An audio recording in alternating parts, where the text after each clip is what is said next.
اس سے پہلے سورہ تکاثر کا خلاصہ پیش کیا گیا۔ ابھی اپنے سامنے جو سورہ ہے اس کو سورہ قارعہ کہا جاتا ہے۔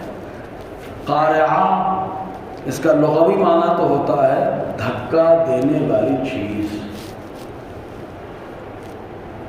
مارنے والی چیز، لغوی معنی ہوتا ہے، لیکن شریعت میں قارعہ قیامت کا ایک نام ہے۔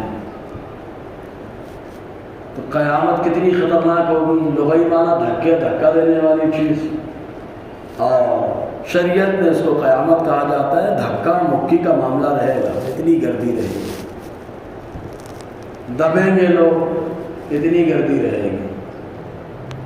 اب اس کو قارعہ قیامت کو کیوں کہا گیا؟ دو وجہ سے۔ کیونکہ جب کوئی آدمی دھکا دیتا ہے تو دہشت ہوتی ہے، گھبراہٹ ہوتی ہے، ہولناکی ہوتی ہے۔ تو جب قیامت کا معاملہ درپیش ہوگا تو ہولناکی قائم ہوگی، گھبراہٹ قائم ہوگی، دہشت ہوگی، اس لیے اس کو قارعہ کہا گیا۔ دوسری وجہ یہ بیان کی جاتی ہے کہ اسرافیل علیہ السلام جو سور پھونکیں گے، کہاں سے پھونکیں گے؟ مسجد اقصی میں ایک جگہ ہے، اللہ تبارک و تعالیٰ نے دو پتھر اسپیشل جنت سے دنیا میں بھیجے ہیں۔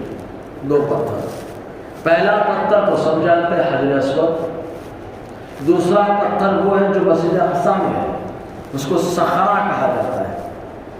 اللہ کے حبیب صلی اللہ علیہ وسلم نے فرمایا صخرہ جنت سے ہے، عجوہ جنت سے ہے، اور حجر اسود کے بارے میں بھی آیا ہے۔ تو وہیں پر سے کھڑے ہو کر اسرافیل علیہ السلام دو بار سور پھونکیں گے۔ پہلی بار جب سور پھونکا جائے گا تو سکون ملے گا۔ کیسے سکون ملے گا؟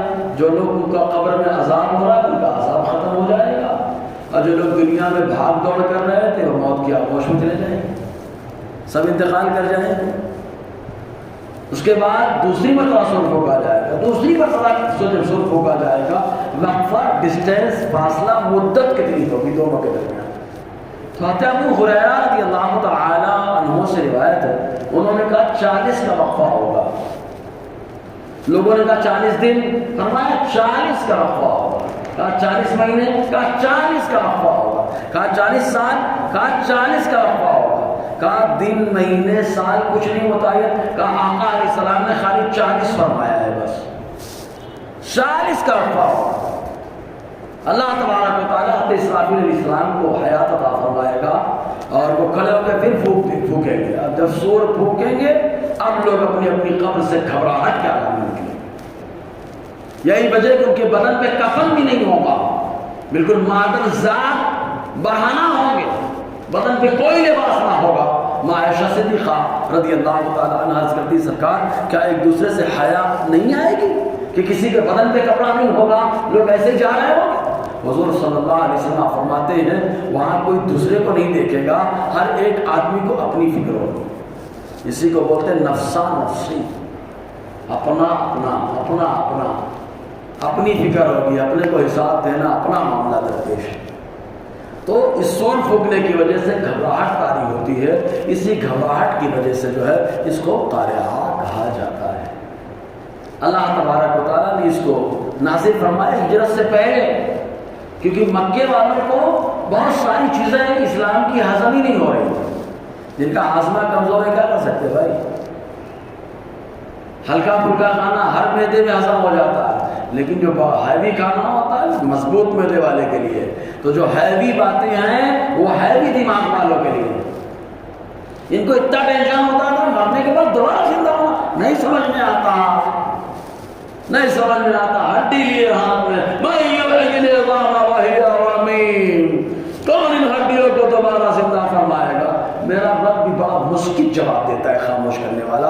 رب فرماتا ہے محبوب قل یحییھا الذی انشأھا اول مرہ، محبوب کہہ دو وہی ان کو دوبارہ زندہ فرمائے گا جس نے پہلی بار پیدا فرمایا۔ اور کوئی بھی چیز پہلی بار بنانا یہ مشکل کام ہوتا ہے، دوبارہ تو سیمپل موجود ہوتا ہے، دوبارہ سیمپل موجود ہوتا ہے، تو وہی زندہ فرمائے گا جس نے پہلی بار بنایا، تو ان کو ہضم نہیں ہوتی تھی بات۔ اس لیے قیامت وغیرہ کا زیادہ ذکر وہی ملتا ہے، ہجرت سے پہلے ملتا ہے۔ تو سورہ قاریہ بھی ہجرت سے پہلے مکی ہے۔ اللہ تبارک و تعالیٰ فرماتا ہے بسم اللہ الرحمن الرحیم القاریہ، قاریہ دہلا دینے والی، دل دہل رہا ہے، دہلا دینے والی۔ مل قاریہ، کیا ہے دہلا دینے والی؟ یہ جب قرآن نے چیلنج کیا مکے والوں کو، اپنے آپ کو بہت لگاتے ہو فصیح و بلیغ، یعنی عربی میں بڑے ماہر ہو تم لوگ، بڑے اس کے اصول کے جانکار ہو، تو قرآن کا مقابلہ کر کے بتاؤ، فاتو بسورۃ من مثلہ، ظاہری صورت میں قرآن کی طرح کوئی ایک آیت لے کے آ جاؤ۔ تو یہ لوگ جمع ہوئے اکٹھا، اور اکٹھا ہونے کے بعد ان لوگوں نے بنانے کی کوشش کی۔ تو کیا بنایا معلوم؟ الفیل ملفیل وما ادراک ملفیل، خرطوم ہو طویل، جسم ہو عظیم، اس طریقے سے ان لوگوں نے بنایا کیا؟ ہاتھی، کیا ہے ہاتھی؟ ہاتھی جس کا سور لمبا، بدن بڑا، خود بنایا، بنانے کے بعد خود ہی ہنس رہے تھے اس کے اوپر۔ بھائی اب وہاں کے واقعے کی منظر کشی کرنی چاہیے، لیکن ان لوگوں نے اپنے اعتبار سے بنا۔ میرا رب نے جب ارشاد فرمایا تو ایسا بتایا کہ پورا معاملہ سامنے آ جاتا ہے۔ الم تر کیف فعل ربک باصحاب الفیل، محبوب کیا آپ نے نہ دیکھا ہاتھی والوں کے ساتھ آپ کے رب نے کیا معاملہ رکھا؟ اچھا وہاں ہاتھی والوں کے ساتھ، اس میں ہاتھی کو بھی بتا دیا گیا، ہاتھی والوں کا معاملہ کیا وہ بھی بتا دیا گیا۔ بڑا پاور اپنے آپ کو دکھا رہا ہے، بڑا پاور ہے ہمارے پاس، سب کچھ ہے ہمارے پاس، ہلا کے رکھ دیں گے، اینٹ سیٹ بجا کے رکھ دیں گے۔ لیکن جو اینٹ سیٹ بجانے کے لیے آیا، اللہ نے خالی ایک کنکری سے اس کو بجا دیا، وہی دھسا دیا۔ حالانکہ وہ علاقہ حرم کا علاقہ، وہاں کافر بھی آئے تو رعایت پائے، لیکن جو کافر گندی نیت سے آتا ہے اس کے اوپر پتھر برسائے، مکے میں تلواریں اٹھائی گئی۔ تو اللہ تعالیٰ فرماتا ہے القاریہ، دہلا دینے والی۔ مل قاریہ، کیا ہے دہلا دینے والی؟ وما ادراک مل قاریہ، تمہیں کیا معلوم کیا ہے دہلا دینے والی؟ یہاں دو معنی کیے جاتے ہیں، ایک تفسیر ساوی کے حوالے سے اور ایک عام۔ سننے والے، تجھے کیا معلوم ہے دہلا دینے والی چیز کیا ہے؟ سننے والے، عوام سے خطاب، عوام سے خطاب، تمہیں کیسے معلوم ہو سکتا ہے؟ تم نے دیکھا تو ہے نہیں، تم نے پڑھا تو ہے، تم کو یقین بھی نہیں ہو رہا ہے کہ میرا محبوب جو بتا رہا ہے، تم کو یقین نہیں ہوتا ہے کیا ہے وہ، تو تم کو کیا معلوم؟ اب ان کو معلومات دی جا رہی، دیکھو کیا ہے اس کے اندر۔ اور تفسیر ساوی کے اندر آیا کہ اس میں حضور سے ہی خطاب ہے، اور خطاب میں بتایا گیا محبوب اپنی طرف سے کچھ نہیں، آپ کو قیامت کے بارے میں، اس کے بارے میں جو بھی علم ہے محبوب سب ہم نے عطا فرمایا ہے۔ اس میں ڈرنے والی کیا بات ہے؟ سبحان اللہ، اللہ نے عطا فرمایا اپنے محبوب کو، جو بھی دیا اللہ نے دیا اپنے محبوب کو، جو کمال دیا اللہ نے دیا، جو جمال دیا اللہ نے دیا، جو نوال دیا سب اللہ نے دیا۔ اور اللہ اس بات پر قادر ہے کہ جس کو جو چاہے کمال اور خوبی عطا فرما دے۔ تو اپنے محبوب کو جو کمال دیا، بے مثل و بے مثال دیا، وہ کمال حسن حضور ہے کہ گمان نقص جہاں نہیں، یہی پھول خان سے دور ہے، یہی شمع ہے کہ دھول نہیں۔ تو اللہ تعالیٰ فرماتا ہے تمہیں کیا معلوم؟ اب معلومات دی جا رہی ہے، معلومات دی جا رہی کہ کیا ہے، ایسا دل دہلے گا کہ انسان کیسا لگے گا، جیسے آپ کبھی گرمیوں کے دنوں میں دیکھنا بلب جلا دو، بلب جلانے کے بعد ایک ہی بلب ہو گرمیوں کے دنوں میں، خاص بارش کے دنوں میں، تو دیکھنا کچھ پتنگے آ جاتے ہیں، کچھ نہیں بہت ڈھیر آ جاتے ہیں، اور سب کوئی ادھر جا رہا ہے، کوئی ادھر جا رہا ہے، کوئی ادھر جا رہا ہے۔ اور اگر لائٹ چلی جائے، اندھیرا ہو، ایک موم بتی جلا دو، شمع جلا دو، آج ایسے ہی لو نکلے گی، آگ نکلے گی، پتنگے آنے لگیں گے، پروانے آنے لگیں گے، اور اتنا آتے ہیں، اگر مطالعہ کرنے بیٹھ جاؤ تو سویرے سب کاغذ میں پتنگے ہی دکھتے ہیں مرے ہوئے۔ تو اللہ تبارک و تعالیٰ فرماتا ہے جب دہلا دینے والی چیز ہوگی تو انسان قبروں سے نکلے گا تو منظر کیا ہوگا؟ انہیں پتنگے اور پروانے کی طرح معاملہ ہوگا۔ ان کو بھی شدھ بول نہیں رہتی، جیسے ہی انہوں نے شمع کی روشنی دیکھی ان کو کچھ ہوش نہیں رہتا، مدہوش ہو جاتے ہیں، عشق میں ڈوب جاتے ہیں، ڈوب کر کے جھلانگ لگا دیتے ہیں۔ تو کوئی ادھر جا رہا ہے، کوئی ادھر جا رہا ہے، گردی بھی خوب ہوتی ہے، آپس میں لڑتے ہیں، دھکا مکی بھی ہوتی ہے۔ تو انسان قیامت کے دن ویسے ہی رہے گا، سوچے ذرا کیسے رہے گا، دیکھنا گردی رہتی ہے، اچھا کچھ شدھ بدھ نہیں ہوگی، جانا کدھر ہے؟ رائٹ جانا ہے، لیفٹ جانا ہے، آگے جانا ہے، پیچھے جانا ہے، کہاں جانا ہے؟ کسی کو کچھ سمجھ میں نہیں آیا۔ یہ حال ہوگا اس وقت۔ اور ظاہر سی بات ہے جب آدمی رہنما کی بات نہیں سنتا ہے تو ایسے ہی بھاگتا ہے، کبھی دائیں کبھی بائیں، کبھی آگے کبھی پیچھے۔ اور جو رہنما کی بات سن لیتا ہے وہ برابر منزل تک پہنچتا ہے۔ اور رہنما کو تلاش کرنے کے لیے سبھی کو معلوم ہے اللہ تعالیٰ اتنا کریم ہے، اتنا کریم۔ دیکھو اللہ تعالیٰ چاہتا تو ڈائریکٹ لوگوں کے دماغ میں بات ڈال دیتا کہ ڈائریکٹ میرے محبوب کے پاس جاؤ، میرا محبوب آئے گا، سجدہ کرے گا، میں تمہاری شفاعت قبول کر لوں گا۔ لیکن بات کیا ڈالی جاتی ہے؟ سارے نبیوں کے پاس جاؤ، سب کے پاس جاؤ، آخر میں میرے محبوب کے پاس آؤ۔ دو وجہ۔ پہلی وجہ یہ کہ اللہ تبارک و تعالیٰ فرما رہا ہے، یہ لوگ بولتے تھے انبیاء کرام کے مزارات اور ان کی بارگاہ میں جانا غلط ہے۔ اللہ تعالیٰ فرما رہا ہے قیامت کے دن سب کی بارگاہ میں جاؤ۔ سبحان اللہ تو بولو یار، سب کی بارگاہ میں جاؤ، سب کے جلوے دیکھ دیکھ کر کے آؤ، سب کے جلوے دیکھ کر کے آؤ، اور سب کے جلوے دیکھنے کے بعد سب کی زبان سے میرے محبوب کا جلوہ دیکھو، میرے محبوب کا جلوہ دیکھو۔ جس محبوب کے ذکر کو تم نے کچھ کا کچھ کہہ ڈالا، اس محبوب کا ذکر محشر میں سارے انبیاء نے کر ڈالا۔ ہر کسی کی زبان پہ محبوب کا سب ایک ہی تعریف ہے۔ اسی لیے اعلیٰ فرماتے ہیں جب نبی تعریف کریں گے ہم امتی ہم کیوں نہ تعریف کریں؟ اسی لیے کہتے ہیں لیوا کے تلے ثنا میں کھلے رضا کی زبان تمہارے لیے۔ سب کوئی تعریف کر رہے ہوں گے، وہاں پر فرشتے کاش بول دے، کاش فرشتے بول دے مجھ سے خدمت کے قدسی کہیں ہاں رضا، بہت دنیا میں پڑھ لیا، وہی ہاتھ بن کے شروع ہو جاؤں گا مصطفیٰ جان رحمت پہ لاکھوں سلام۔ سمجھے نا، ہر کوئی تعریف کرے گا۔ تو آقا علیہ السلام کے پاس اللہ تعالیٰ چاہتا تو ڈائریکٹ بھیجتا، لیکن سارے نبیوں کے پاس بھیجا، جاؤ سب کا جلوہ دیکھ کر کے آؤ۔ ایک وجہ۔ دوسری وجہ تو سمجھ میں آ گئے، سب کا جلوہ جب دیکھنے جائیں گے تو سب کی زبان سے مصطفیٰ کا جلوہ بھی معلوم ہو جائے گا، مصطفیٰ کا پاور کیا ہے۔ اسی لیے اللہ فرمایا آج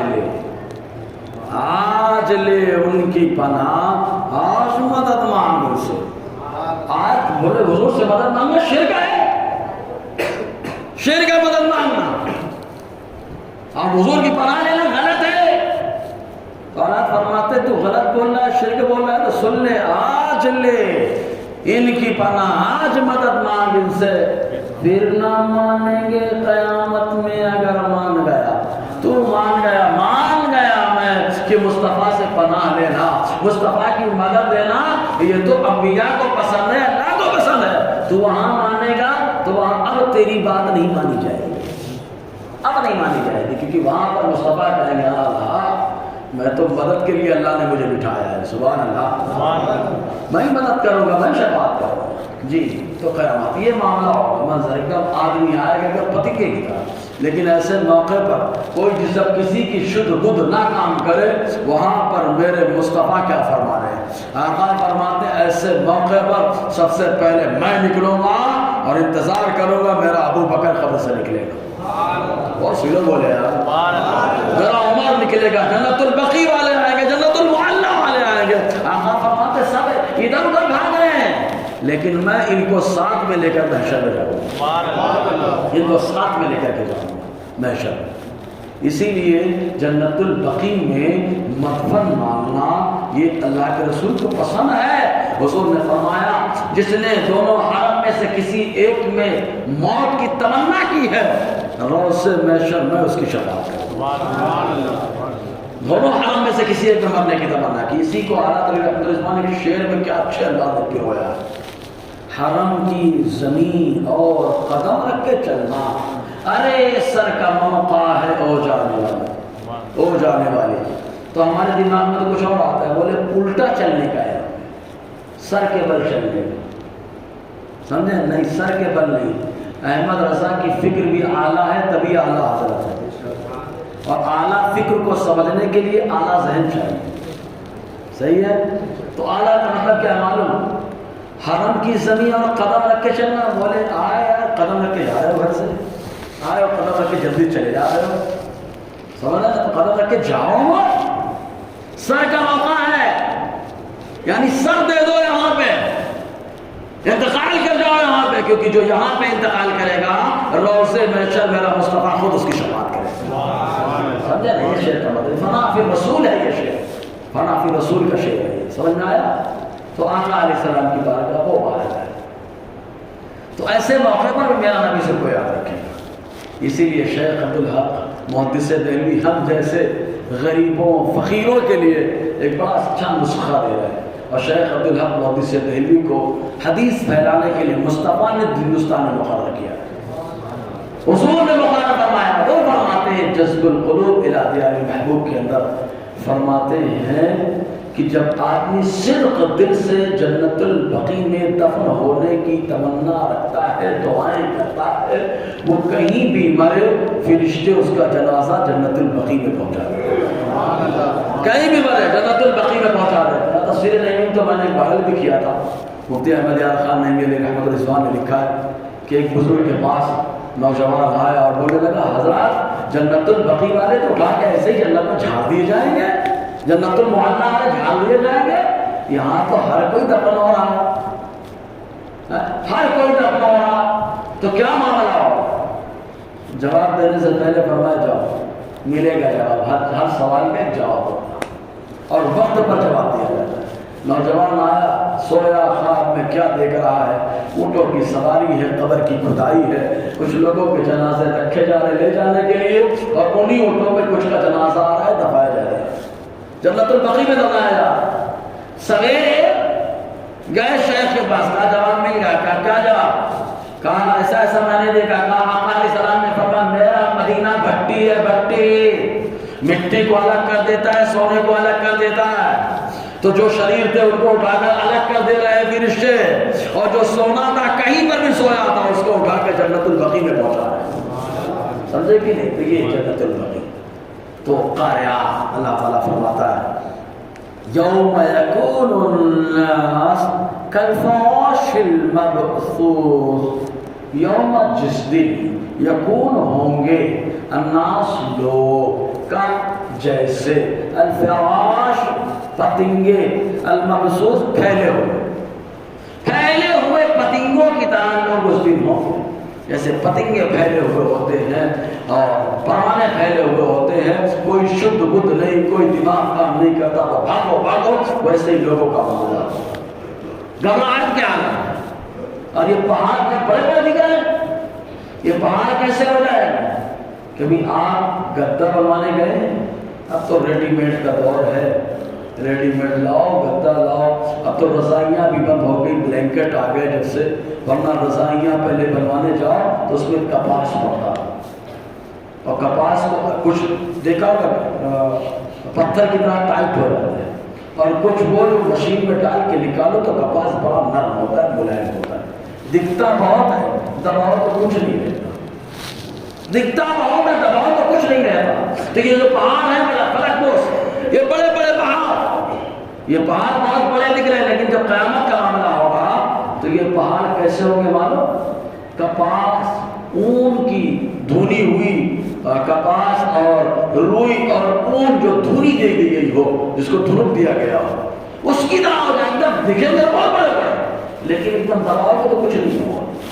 یہ پہاڑ کا یہ معاملہ ہوگا۔ اچھا، پہلی بار جب سور پھونکا جائے گا تو پہاڑ ایسے ہوں گے، اور دوسری بار جب سور پھونکا جائے گا تو زمین برابر ہو جائے گی اور پہاڑ چلتے ہوئے دکھائی دیں گے، پہاڑ چلتے ہوئے دکھائی دیں گے۔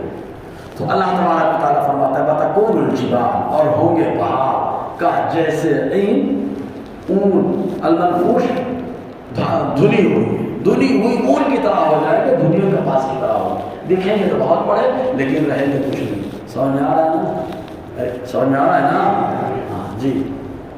اب ایسے موقع پر وزن اعمال سب سے سخت کام ہوگا، کیونکہ سارا حساب یہیں پر تو ہوگا، اور جس کا حساب کے لیے وہ آدمی کے لیے، اسی لیے آخرت تک حساب و کتاب کے لیے، وہاں پہ بھی کلیئر، یہاں پہ بھی کلیئر، جو کلیئر وہ کلیئر، بچ گئے ایسے موقع پر۔ لیکن مصطفیٰ بھی کچھ لوگوں کو بچا لیں گے،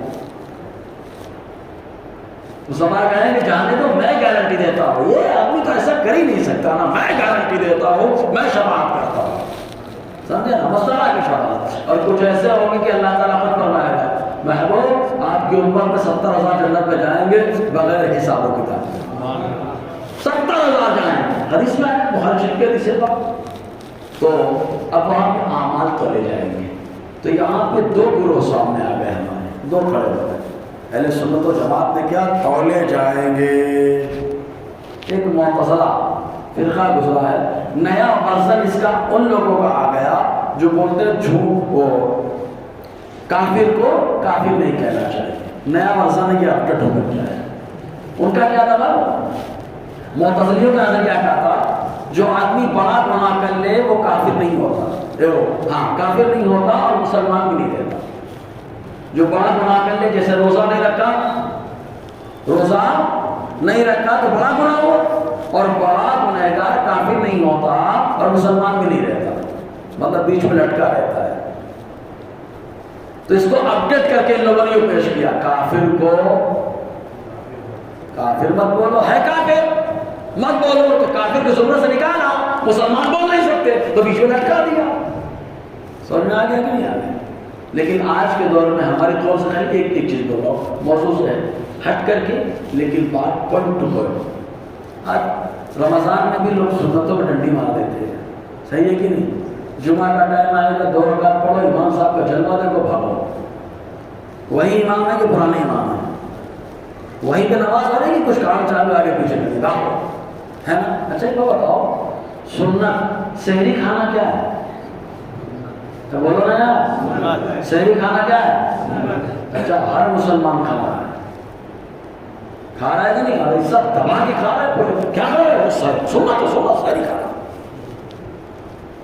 کھانے والی سنتیں کو یاد رہتی ہیں بھائی، کرنے والی سنتیں نہیں ہوتا۔ تو قابل غور بات کہ سنت، آپ ایک سنت کو اتنی اہمیت دے دی، اس کے لیے باقاعدہ اہلیہ محترمہ کو 3 بجے 4 بجے اٹھا دیے، ایک سنت ادا کرنی ہے جلدی سے بھگاؤ، ایک سنت ادا کرنی ہے جلدی سے بھگاؤ، صحیح ہے نا؟ ایک سنت ادا کرنے کے لیے پہلے سے تھیلی میں چلا آ رہا، پورا انتظام ہو رہا ہے سنت ادا کرنے کے لیے۔ بھیا میرے نمازوں میں بھی سنتیں ہیں۔ اچھا سحری کھا کے سو بھی جاتے ہیں، فرض فجر کی نماز فرض ہے نا، سنت پہ عمل کر لو بھائی، قابل غور بات ہے، یہ حال ہمارا ہو گیا ہے۔ اور کچھ لوگ تو بولے یار ہم سے روزہ سب پڑتا نہیں ہے، جب کوئی لوگ بولتے نا تو مجھے ہنسی بھی آتی ہے، افسوس بھی ہوتا ہے کہ اپنے آپ کو بولتا ہے مرد اور ایک روزہ نہیں برداشت کر پا رہا ہے، ایک روزہ نہیں برداشت کر پا رہا ہے، وہ روزہ جس کی وجہ سے اللہ روحانی طاقت عطا فرماتا ہے، روحانی طاقت عطا فرماتا ہے، کھانے کس کے لیے؟ گٹکے کی وجہ سے۔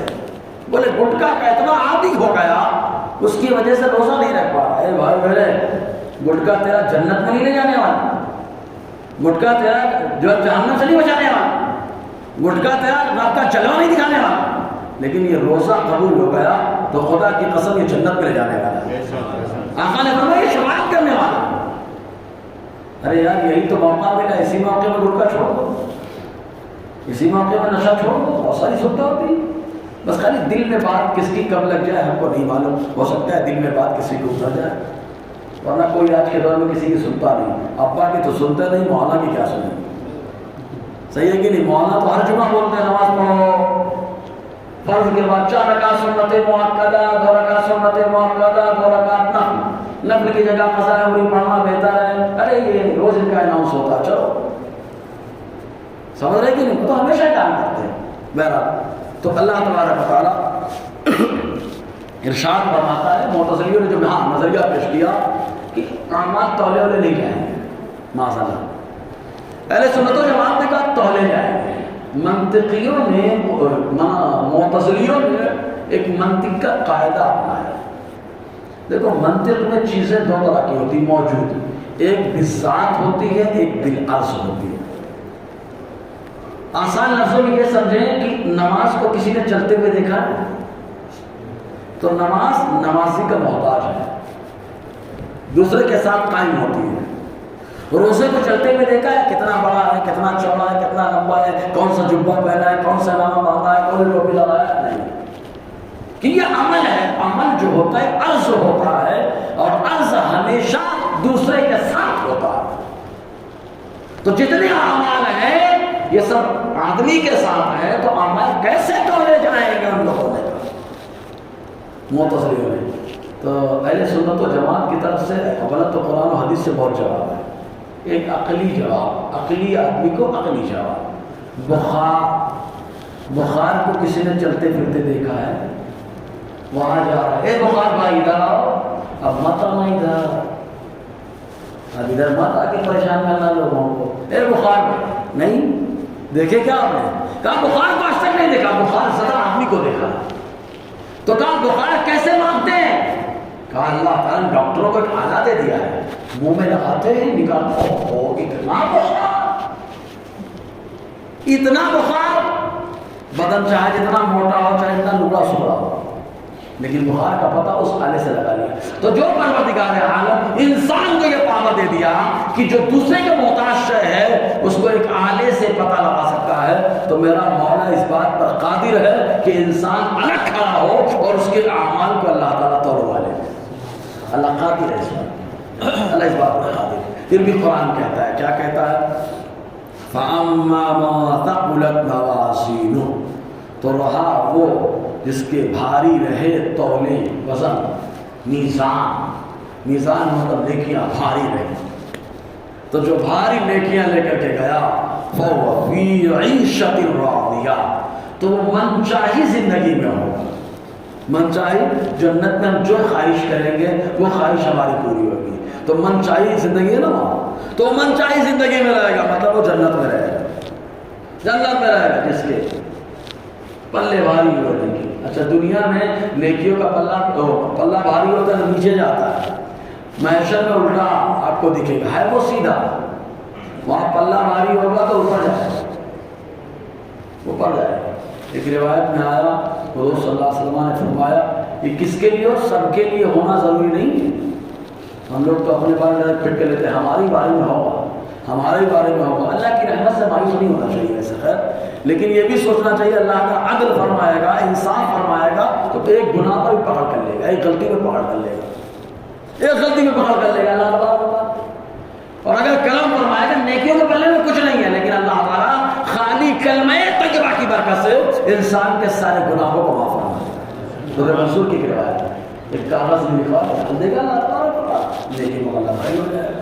لیکن سب کے لیے وہ ضروری نہیں ہے، اور یہ بھی ضروری نہیں ہے کہ شاید کوئی چھوٹ جائے، ہو سکتا ہے اللہ سب کے لیے کر دے. وہ رب کریم ہے، لیکن آدمی کو امید بھی لگانا چاہیے، ڈرنا بھی چاہیے اللہ تعالیٰ کی، اللہ تعالیٰ کے عذاب سے. حضرت موسیٰ علیہ السلام نے کہا اے اللہ اگر تو جنت بناتا جہنم نہ بناتا تو کتنا اچھا ہوتا. اے اللہ اگر تو صحت دیتا بیماری نہ دیتا تو کتنا اچھا ہوتا. اے اللہ تو خوشحالی دیتا پریشانی نہیں دیتا تو کتنا اچھا ہوتا. اللہ تعالیٰ فرماتا ہے اے موسیٰ اگر میں جنت بناتا جہنم نہ بناتا تو میرے عذاب سے کون ڈرتا، میرے عذاب سے کون ڈرتا. اور اے موسیٰ اگر میں صحت دیتا بیماری نہیں دیتا تو مجھے کون یاد کرتا. جب آدمی پہلوان رہتا ہے تو اپنی طاقت میں چھپا رہتا ہے، بھائی اپنے میں مگن رہتا ہے، اور جیسے بیمار ہوتا ہے اے اللہ شفا دے، اے اللہ شفا دے، استغفر اللہ ربی کی سے باتوں میں اشہد ان لا الہ الا اللہ صلی اللہ علیہ نبی کے لمبی والے. اے حضرت دعاؤں میں یاد رکھیے، امام صاحب سے ملنا چاہتا ہوں، دعا کرانا چاہتا ہوں، سمجھنا بیمار ہوتے ہی سب یاد کریں. تو اللہ تعالیٰ فرماتا ہے اگر صحت دیتا بیماری نہیں دیتا تو اے موسیٰ مجھے کون یاد کرتا. ارے موسیٰ آپ نے کہا خوشحالی دیتا پریشانی نہیں دیتا، تو اے موسیٰ اگر خوشحالی دیتا پریشانی نہیں دیتا تو میرا ذکر کون کرتا رہے گا. جب آدمی پریشان ہوتا ہے تبھی تو ذکر کرتا ہے، ورنہ خوشحال آدمی تو اس پر ٹائم ہی نہیں رہتا، بڑا مصروف ہو جاتا ہے. یہ سنبھالنا ہے، یہ سنبھالنا ہے، وہ سنبھالنا ہے. سوال یہ ہے کہ اللہ نے تجھے سنبھالنے کے لیے دیا ہے یا اللہ تعالیٰ نے تجھے آزمائش میں ڈالنے کے لیے دیا ہے. وہ مال کو دور کر رہا ہے، وہ کام کو دور کر رہا ہے اللہ تعالیٰ سے، سمجھ لیجیے وہ امتحان کا کام ہے. اگر اس امتحان کے کام میں آدمی کامیاب ہو گیا تو کامیاب ہے. تو اللہ تعالیٰ فرماتا ہے من چاہیے زندگی میں ہوگا. وَأَمَّا مَنْ خَفَّتْ مَوَازِينُهُ، اور رہا وہ جس کے تولے، جس کے میزان، جن کے ترازو ہلکے ہوں، نیچے ہوں، فَأُمُّهُ ہاویہ، تو اس کی گود، اس کی اصل ہاویہ، نیچے کرنے والی ہے، مطلب جہنم ہے۔ جہنم کو نیچے کرنے والی کہا گیا، کیوں؟ اس لیے کہ جہنم اتنی گہرائی اللہ نے اس کو دی ہے جس کو 70 خریف میں بھی آدمی طے نہیں کر سکتا۔ خریف یہ سال سے بڑا ہوتا ہے، خریف یہ سال سے بڑا ہوتا ہے، سال 365 دن کا ہوتا ہے، خریف اس سے بڑا کہا جاتا ہے۔ تو 70 خریف مطلب 70 سال سے کافی بڑا۔ اچھا، حضور کی زندگی کتنی ہوئی ٹوٹل؟ ظاہری 63 سال۔ اب ایک حدیث سنانے جا رہا ہوں، دونوں سے ریلیٹڈ، اور سنیوں کا عقیدہ بھی کلیئر ہو گیا۔ مسلم شریف کی حدیث ہے، بعد جہنم کے بیان میں آتا ہے، ابو ہریرہ رضی اللہ عنہ فرماتے ہیں صحابہ کرام کے ساتھ حضور مسجد نبوی میں بیٹھے، اچانک ایک آواز آئی۔ جیسے ہی آواز آئی آقا نے فرمایا جانتے ہو یہ کس کی آواز ہے؟ سب نے سنی، تبھی تو سرکار فرما رہے ہیں، خود مصطفیٰ نے سنی، صحابہ نے سنی، مطلب مصطفیٰ کی سماعت تو ہے مضبوط، دوروں نزدیک کے سننے والے وہ کان کانے لالے کرامت میں لاکھوں سلام۔ مصطفیٰ نے اپنے دوستوں کی سماعت کو بھی مضبوط فرما دیا، سب نے سن لیا۔ آقا فرماتے جانتے ہو کیا ہے؟ صحابہ کہتے ہیں اللہ اس کے رسول بہتر جانتے ہیں۔ آقا نے فرمایا هذا الحجر الذي رمي به الى النار منذ 70 خریفا حتى انتهى الى قارها، وكما قال صلی اللہ علیہ وسلم۔ حضور نے فرمایا یہ پتھر 70 خریف یعنی سال سے بڑا، 70 خریف پہلے جہنم میں ڈالا گیا تھا، اب جا کے جہنم کی گہرائی میں پہنچا ہے۔ تو جہنم کی گہرائی کتنی ہے؟ گہرائی کا اندازہ لگائیں، 70 خریف سال سے بھی بڑا۔ اللہ تعالیٰ ہم سب کو اس کے عذاب سے امان عطا فرمائے۔ اچھا، یہ تو ہو گئی کسی گہرائی کی بات۔ اچھا، مصطفیٰ نے ایک بات اور بتا دی، کیا بتائی بات؟ آقا علیہ السلام نے یہ بھی بتا دیا 63 سالہ ظاہر زندگی ابھی حیات ہے، مطلب 63 سے کم ہے۔ تو آقا نے فرما دیا جو میری ولادت سے پہلے کام ہوا تمہارا نبی اسے بھی جانتا ہے۔ ولادت سے پہلے پھینکا گیا تھا پتھر، اس کو بھی مصطفیٰ جانتے ہیں۔ اچھا، کہاں پھینکا گیا مصطفیٰ اسے بھی جانتے ہیں، اور کہاں پہنچا ہے مصطفیٰ اسے بھی جانتے ہیں۔ ارے یار اتنی لمبائی، آدمی پیدل اگر چلے ہندوستان سے سکون سے ٹہلتا ڈھونڈتا کھاتا، اچھا ہوا لوگ پیدل جا کے بتا رہے کہ دیکھو پیدل اتنے دنوں میں مدینہ پہنچ جاتا، اتنے دنوں مدینہ پہنچ جاتا، سال میں پہنچ جاتا، 70 خریف پہلے۔ تو معلوم یہ ہوگا کہ 70 خریف کی مسافت پر، 70 سال کی دوری پر اگر کوئی کام ہوتا ہے تو میرا مدینے والا آقا مدینے میں بیٹھ کر اسے دیکھ لیتا ہے، اسے بیٹھ کر کے میرا نبی دیکھ لیتا ہے۔ اچھا، 70 سال کی دوری سے کیا ہو رہا ہے، کیا آواز نکال رہی ہے، میرے آقا علیہ السلام اسے بھی سن لیتے ہیں۔ اسی لیے اعلیٰ علی رحمت الرضوان ہاتھ باندھ کر چھوڑ کے بول رہے ہیں کیا؟ دونوں نزدیک کے سننے والے وہ کان لالے کرامت پہ لاکھوں سلام۔ سمجھے آپ؟ جی، تو اللہ تعالیٰ فرماتا ہے جس کے موازین یعنی ترازو ہلکے ہوں فہم ہو تو اس کی گود، اس کی اصل، اس کی ماں حد نیچے لے جانے والی ہے۔ وما ادراک ما ہی، اے سننے والے تم کیا جانو، مصطفیٰ کو تو اللہ نے بتا دیا ہے، اے سننے والے تم کیا جانو نیچے لے جانے والی کیا ہے؟